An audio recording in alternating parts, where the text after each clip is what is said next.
கல்யாணம் ஃபிக்ஸ் ஆயிடுச்சா? தமிழ் மேட்ரிமோனிக்கு தேங்க்ஸ் சொல்லணும். 26 வருஷத்துக்கு முன்னாடி இதே தமிழ் மேட்ரிமோனி மூலமா தான் இவ அம்மாக்கும் கல்யாணம் பண்ணேன். கல்யாணம்னாலே தமிழ் மேட்ரிமோனி தான். இதுக்கு முன்னாடி எப்பனா சிவகங்கை வந்திருக்கீங்க? நான் ஒரு 7-8 வருஷம் இங்கே தான் வாழ்ந்துகிட்டு இருக்கேன். ஓ அப்படியா? இது வந்து இது இப்போ நான் இருக்கிற என்னுடைய இந்த தோப்பு வீடு இருக்கிறது வந்து சிவகங்கையில் தான் இருக்குது. சிவகங்கை தொகுதியில் தான் இருக்குது. ஸோ டவுனுக்கு இதுக்கு 5 கிலோமீட்டர் தான் தூரம். ஆமாம், அதனால் நான் ஒரு 7-8 வருஷமாக இங்கே தான் இருக்கேன். இங்கே தான் சும்மா பைக்கில் இங்கே தான் சுற்றிட்டு இருப்பேன். இங்கே சுற்றி இருக்கிற கிராமங்கள், நல்லது கெட்டது, கல்யாணம், காட்சிகள், சாவு, இந்த மாதிரி எதுனாலுமே இப்போ எல்லா கிராமங்களுக்கும் நான் போய் வந்துக்கிட்டு தான் இருக்கேன். இதெல்லாம் முன்னாடியே தெரிஞ்சுதான் இந்த இடத்துல? அப்படி இல்லை, அது மாதிரி இல்லை. இது இயற்கையா அமைஞ்சிருச்சு. நான் இயற்கையா எனக்கு கொஞ்சம் இயற்கை விவசாயம் பண்ணணும். நம்ம கிராம சூழல்ல வாழ்ந்து நம்ம பிழைப்புக்காக சென்னைக்கு போனவங்க. ஓரளவு நம்ம வாழ்க்கையில ஓரளவு ஏதோ பெரிய அளவில் எல்லாத்தையும் ஓரளவு நம்ம சில விஷயங்களை சாதிச்சிருக்கிறோம். அந்த அடிப்படையில் ஒரு ஒரு மன நிறைவுக்காக நான் வந்து ஒரு 6-7 வருடங்களுக்கு முன்னாடி இந்த பகுதியில் வந்து நம்ம முன்னோர்கள், இது வந்து ஒரு தியாகமான ஒரு மண், நாட்டுக்காகவும் சுதந்திரத்துக்காகவும் போராடி மாண்ட, ஜாதி மதங்களுக்கு அப்பாற்பட்ட ஒரு மிகச்சிறந்த ஒரு உணர்வு மிக்க மக்கள் வாழ்ந்த ஒரு பூமி. இன்னும் ஒருபடி மேலே போய் சொல்லணும்னா, கீழடி அகழாய்விலேயே 3500 ஆண்டுகளுக்கு முன்பாக தொன்மையாக நாகரிகத்தோடு வாழ்ந்த ஒரு பேர் இனம் இது. அந்த மக்கள் வாழ்ந்த இந்த மண்ணில் நம்ம ஒரு இயற்கை விவசாயம் பண்ணி வாழணும்னு ஆசைப்பட்டு தான் நான் அந்த பகுதிக்கு வந்தேன். ஸோ அதுக்கப்புறம் ஒரு கீர்த்தி வீடு கட்டினேன். அப்புறம் அதுக்கப்புறம் அதை ஒரு ஓட்டு வீடாக மாற்றினேன். அதுக்கப்புறம் இப்போ வந்து இந்த ஒரு ஹெரிட்டேஜ் ஹவுஸ், அந்த பழைய காலத்து பொருட்களை வாங்கி சேகரித்து அந்த மாதிரி ஒரு சின்ன ஒரு வீடு வந்து கட்டிக்கிட்டு இருக்கேன்.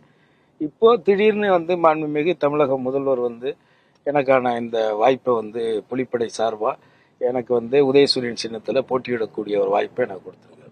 இந்த தொகுதியில வெற்றி வாய்ப்பு உங்களுக்கு எப்படி இருக்கு? நீங்க பிரகாசமா இருக்குன்னு சொல்லும் பட்சத்தில் எந்த அடிப்படையில சொல்றீங்க? உண்மை என்னைக்குமே மக்கள்கிட்ட மரியாதையும் அதற்கான அங்கீகாரமும் கிடைக்கும் நான் நம்புகிறேன். நம்ம உண்மையா நேர்மையா ஒரு உண்மையான எந்த எதிர்பார்ப்பும் இல்லாமல் ஒரு மக்களுக்கான பணியை நம்ம செய்யணும்னு நினச்சி, நான் சின்ன வயசுலேருந்து நான் மக்களுக்கு மற்றவங்களுக்கு உதவி செய்கிறது என்னுடைய பழக்கம்.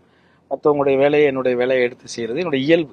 ஸோ அந்த அடிப்படையில் நான் அதை நம்புகிறேன். நான் ஏற்கனவே திருவாடனை தொகுதியில் இப்படித்தான் சொன்னாங்க, இது வந்து முடியவே முடியாது, இங்கே எம்ஜிஆர் காலத்திலேயே அம்மா காலத்திலேயே ரெட்டையில வந்து இங்கே ஜெயிச்சது கிடையாது.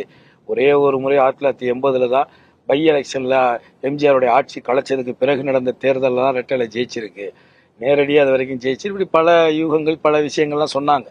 பட் நான் அங்கேயே கிட்டத்தட்ட 8786 வாக்கு வித்தியாசத்தில் அனைத்து சமுதாய மக்கள், இஸ்லாமிய மக்கள், கிறிஸ்துவ மக்கள்னு ஒரு ஜாதி மத பாகுபாடு இல்லாமல் தான் எனக்கு வாக்களித்து ஜெயிக்க வச்சிருக்கேன். அப்படி இருக்கும் பட்சத்தில் நான் இந்த ஒரு உள்ளூர் வாசியாக கிட்டத்தட்ட 8 ஆண்டுகள் இங்கே நான் வந்து படப்பிடிப்பு இருந்தால் மட்டும்தான் நான் சென்னைக்கு போகிறேன். மற்ற எல்லா நேரங்களும் நான் இங்கே தான் இருக்கேன். ஸோ இது எல்லாருக்குமே பரவலாக தெரியும். ஸோ அப்படி இருக்கிற பட்சத்தில் நிச்சயமாக என்னுடைய உண்மையான இந்த மக்களுக்கான பணியை செய்யணும்னு நினைக்கக்கூடிய என்னுடைய எண்ணங்கள் நிச்சயமாக அந்த மக்கள் மனசில் போகும். செயல்படுத்தின திட்டங்களையும் செயல்படுத்த போகிற திட்டங்களையும் முதல்வர் செய்த காரியங்களை நம்ம மக்கள்கிட்ட எடுத்து சொன்னாலே எனக்கு ஒரு மிகப்பெரிய வெற்றி கிடைக்குங்கிறது நான் ரொம்ப ஆணித்தரமாக நான் நம்புறேன். சிவகங்கையை பொறுத்தவரை இது வந்து ஒரு அதிமுக கோட்டை. அதிமுக மட்டும்தான் இந்த சிவகங்கையில வெற்றி பெற்றதான் சொல்றாங்க.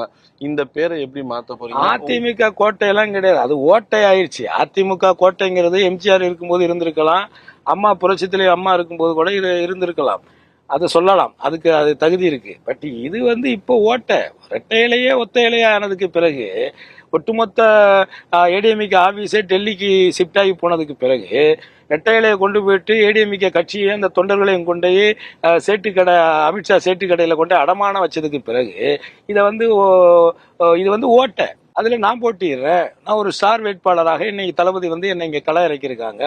100% நான் வந்து இந்த முறை வந்து உதயசூரியன் தான் சிவகங்கை சீமையினுடைய தொகுதியாக மாறும், வெற்றியாக மாறும். இதற்கு பிறகு தொடர்ச்சியாக டிஎம்கே மட்டும்தான் சிவகங்கையில் ஆட்சி செய்யும். கல்யாணம் ஃபிக்ஸ் ஆயிடுச்சா? தமிழ் மேட்ரிமோனிக்கு தேங்க்ஸ் சொல்லணும். 26 வருஷத்துக்கு முன்னாடி இதே தமிழ் மேட்ரிமோனி மூலமா தான் இவ அம்மாக்கும் கல்யாணம் பண்ணேன். கல்யாணம்னாலே தமிழ் மேட்ரிமோனி தான்.